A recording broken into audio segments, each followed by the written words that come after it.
Latest news, heto na. Good news, sanib puwersa na. Duterte, nagulantang na Senado at Kongreso. Ayan, syempre itong balitang ating matutunghayan ngayon ay nagbula kay Pinas News Portal. At ito po ang inyong lingkod na si BT na magbibigay ng reaksyon at komento dito sa video na ating matutunghayan ngayon. At huwag na natin pagtagalin at sabay-sabay na nating panoorin ang laman ng video na hatid sa atin ni Pinas News Portal at bibigyan natin ng reaksyon ng balitang ito. Pasok! PRRD, isa po sa magiging abogado ni Vice President Sara Duterte. Aba! Siyempre, etong boses na madidinig natin ngayon at bibigyan ng reaksyon ay nagmula kay Sir Badong Arateles. Ayan, siyempre, suportahan natin yan, no? Si Sir Badong Arateles. Aba, isa sa magiging abogado ni VP Sara, si Tatay Digong. Aba, tuloy natin. Pag natuloy po yung impeachment, no? At Ayan. ito po, hindi na po ito yung kagustuhan lang ni PRRD. Ito po ay announcement po mismo ni Vice President Sara Duterte. Ayun. Natutuwa po tayo. Ito po, ex-President Duterte to stand as lawyer to Vice President Sara Duterte kung magaganap po yung impeachment. No? Ito po ay pinahayag mismo ni Sara Duterte nung sila po ay nagkita dahil sabi ni Sara Duterte, tinanggihan ko, ito po ang mula po kay Sara Duterte. Sabi niya, since hindi ko tatanggapin yung pera, si Sara Duterte po ito nagsasalita, since hindi ko tatanggapin yung pera, mag-lawyer siya para sa akin. So sinabi niya, he will be collaborating counsel for all cases, no? So lahat po, maganda po, may taktika na po sila ngayon. Lalabas na pagka-abogado ni Tatay Digong ngayon. Will be one of the lawyers for all of the cases and he's preparing his document ngayon sa IBP. So yan po ang kasunduan nila ng mag-ama. Kasama po siya. May taktika na po silang ginagawa. Ngayon inaasikaso na po ni Tatay Digong yung kanyang mga papeles para po siya ay makapag-practice na muli, no, sa International Bar of the Philippines. Hindi ko po alam, siguro lisensya niya to practice yung pag-aabogado. Talagang parang paghahandaan talaga ni Tatay Digong yung mangyayari, no? Siyempre, bilang ama, siyempre, susuportahan mo yung anak mo. 'Di ba? Yan talaga yan, eh. Abogado ka, eh. 'Di ba? Siyempre, hanggat maaari, kung ano yung maitutulong mo sa anak mo, gagawin mo yan. 'Di ba? Lalong-lalo na ngayon is na iniipit nila si VP Sara ng ganyan. Nako.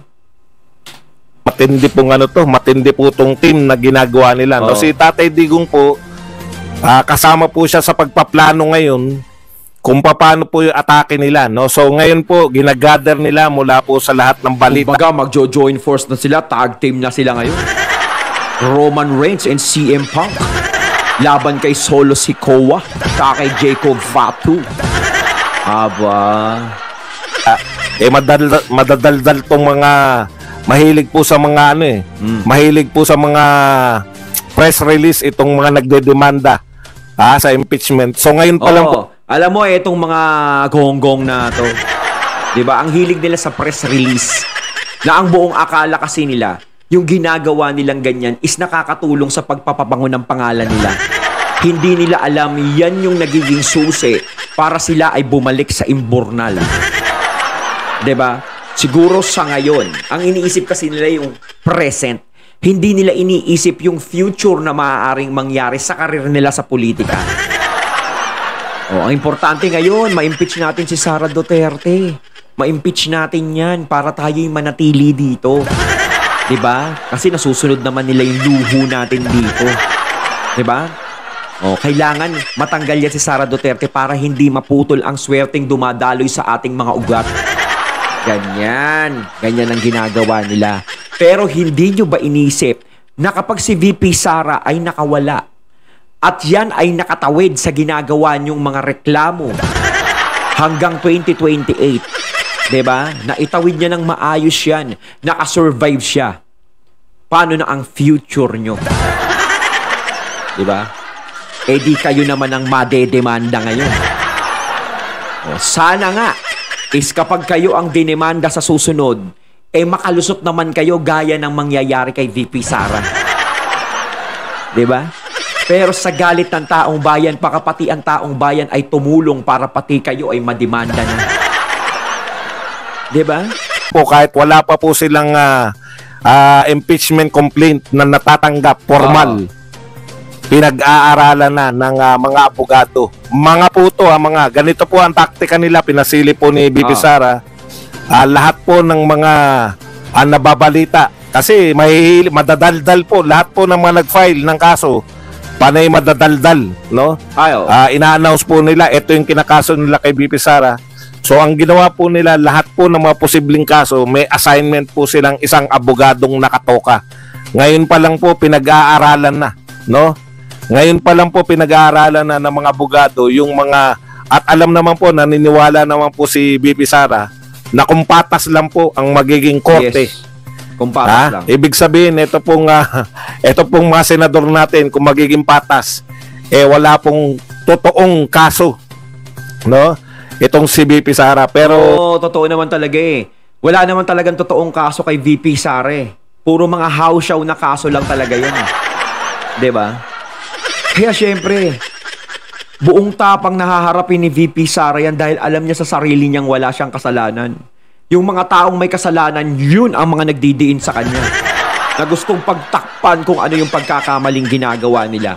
Dahil talagang ayaw talaga nila kay VP Sara, talagang yan ay pinipigilan nila. Hindi pa pwedeng maging presidente yan sa susunod dahil alam nila kung ano ang mangyayaring kapalaran sa kanila. 'Di ba? Kaya pinipigilan nila yan. So, kaya nga po, labanan po yan sa 2025 eh. Kasi nakita nyo naman kung paano pong sunod-sunuran itong mga senador na to. What Martin wants, Martin gets. Sa senador, wala po yan. Sila Chis Escudero, yan. So, maganda po yan labanan na yan. Inaasahan po natin. Lakas talaga nitong mukhang to eh. Mantakin mo, ang laki ng gawak na ginawa niya, no? Simula nang nanalo ang Uniteam, no? Hanggang ngayon, talagang ang laki ng gawak na ginawa niya. Talagang isa siya sa matindi ang naging impluwensya kung bakit naging ganito kagulo ang politika sa atin. At natutuwa tayo, no, na talagang nakikita na po natin sanib puwersa yung mga Duterte ngayon, no? Maski po yung sa pagbibigay ng regalo, nakita nyo naman. Naroon po yung mag-ama. Marami pong naghinanakit kasi kilometro po. Ilang kilometro yung inabot. Literal pong kilometro yung inabot ng pila sa tradisyon po ng mga Duterte na pamimigay ng aguinaldo.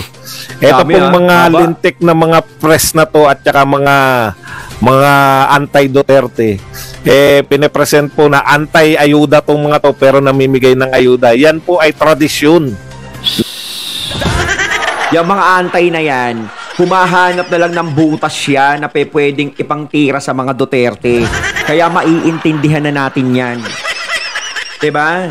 Buti pa nga yan, namimigay ng ayuda, namimigay ng regalo. Malamang syempre, sa sarili naman siguro nila yan. Pagpalagay natin, sa gobyerno nang galing sa kanila. Sige, sa kanila. Sige, ganito, sa pondo, anumang meron. Hindi naman katulad ng iba. Ginagamit sa politika. Diba? Ang ibig kong sabihin sa ginagamit sa politika, namimigay ng regalo kasi magpapasko. Tradisyon. Yung iba nga namimigay ng ayuda. Kahit hindi Pasko. Kahit walang pandemic. Kahit walang bagyo. Kahit walang kalamidad. Laging namimigay. Diba? Yan namimigay mga Duterte. Pasko Give love on Christmas Day. Kahit naman sino ay makakapagbigay ng regalo ngayong Pasko sa mga tao na kapuspalad. Hindi masamang tumulong dahil Pasko ngayon. Diba? Hindi katulad ng iba, kahit hindi Pasko, bigay ng tulong. Parang hindi naman tulong ang tawag doon, pamumulitika. Diba? Yun yung pinagkaiba ng mga Duterte doon sa taong yun. Diba? No? Pagbibigay po yan ng pamasko sa mga taga-Davao. Hindi Pasko, naman kayo taga-Davao, mga hinayupa kayo. Wala kayong pakialam sa pamilyang Duterte. Yan ba naman? Ano po ba ang pupunan nyo na At saka naman yan, yan? Davao yan, no? Di ba? Ha? Ano pa po ba ang problema ninyo? Pati po ba pamimigay ng aginaldo ngayon? Pasko po. Matagal na pong tradisyon ng mga Duterte yan. Ganyan naman kasi ang mga alitap-tap, humahanap yan ng humahanap ng butas yang mga yan. Humahanap ng apo yan, doon mag-iikot-ikot. Ano ba yung gamo-gamo ba, alitap-tap? Hindi pa po uso ayuda. No? Hindi pa uso yung salitang ayuda. Namimigay na po ng aginaldo yung mga Duterte na yan. Kayong mga hindi taga Davao, ang lalakas ng loob ninyong mga intsaw. Marunong pa kayo sa tradisyon. Huwag niyong problemahin yung hindi niyo dapat pinoproblema. Hindi po ayuda yan, aginaldo. Malinaw pong aginaldo yan. Aginaldo. Gaya na sinabi ko kanina, Pasko, hindi masamang magbigay ng aginaldo. Hindi katulad ng nga ng iba. Diba? Kahit hindi Pasko, kahit hindi bagong taon, kahit walang okasyon, bigay ng bigay palagi.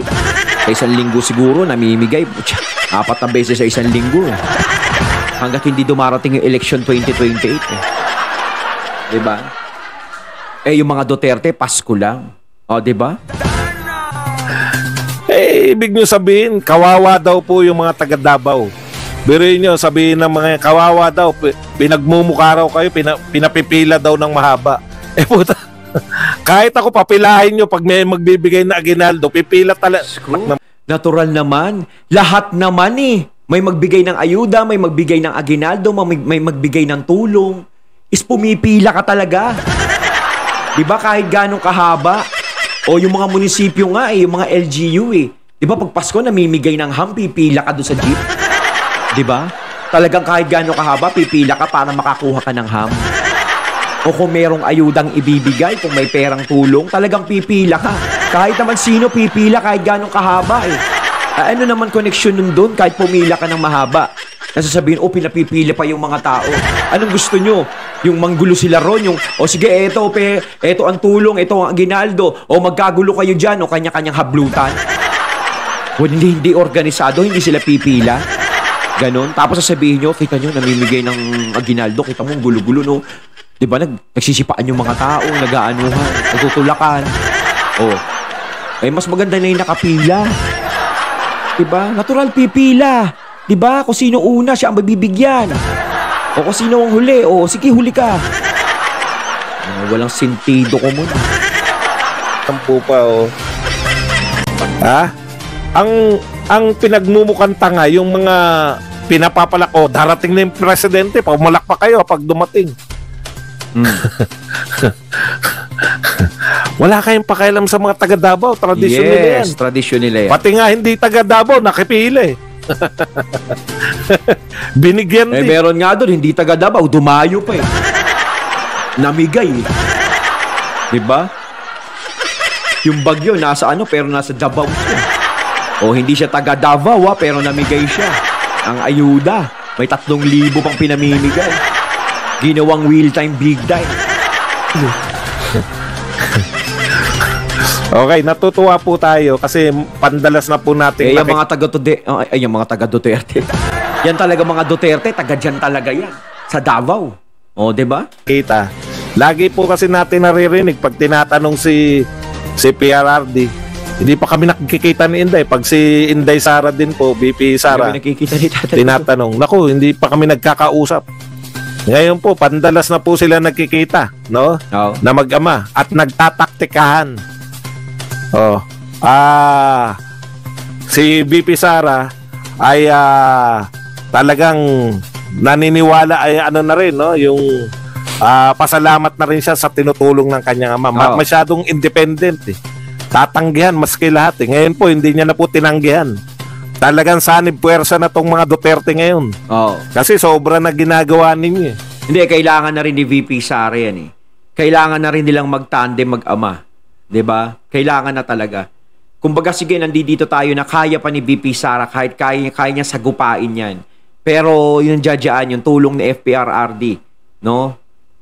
Is maganda talagang tanggapin. No, para bilang suporta talaga, bilang ama talaga yan sa anak. Ha? Hanggang ngayon po si Grijaldo nakakulong pa. Kita nyo yan? Ang kasalanan lang ng tao. Nagtapat siya na si Abante tsaka to si Dan Fernandez ba? Yung namimilit sa kanya na i-collaborate yung kay Garma. Tignan nyo itong mga to.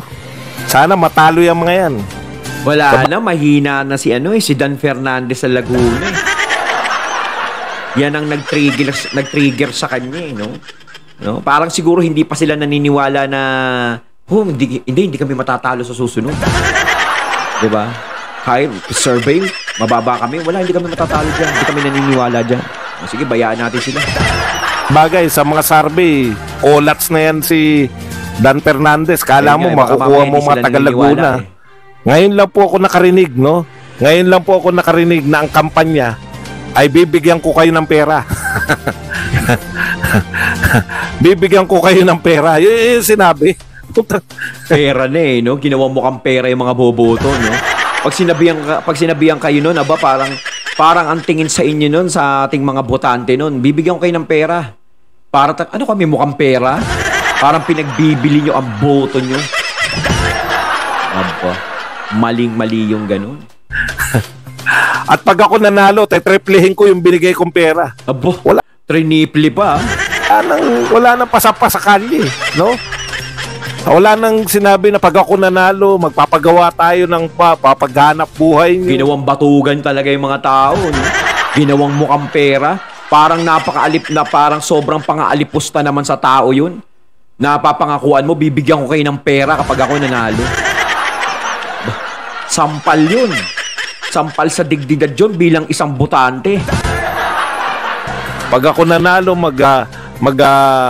bibigay ako para sa kalsada natin, mapaganda. Wala na pong ganun. Wala na. Pera talagang na rekta sa tao alam na niyo po, yung nangangako po magbibigay ng pera o nagbibigay ng pera habang nangangampanya, isa lang po ang ibig sabihin yan. Ang tingin niya sa kanyang mga kababayan ay mga mukhang pera. Ayun yung sinasabi ko. Kaya po, pag pinanalo niyo yan, yun dun po ang magiging konklusyon namin. Ang mga taga Laguna ay nadadaan lang kayo sa pera. Na yun lang. No? Huwag, mga taga Laguna. Okay. Think before you vote. Ayun, natating natunghayan ng video na nagmula kay Pinas News Portal at syempre natunghayan natin ang boses na yun na nagmula kay Sir Badong Aratiles. Kayo mga katunay, anong masasabi nyo tungkol dito? Comment lang po kayo sa comment box. So once again, I'm BT and I'm out. Peace.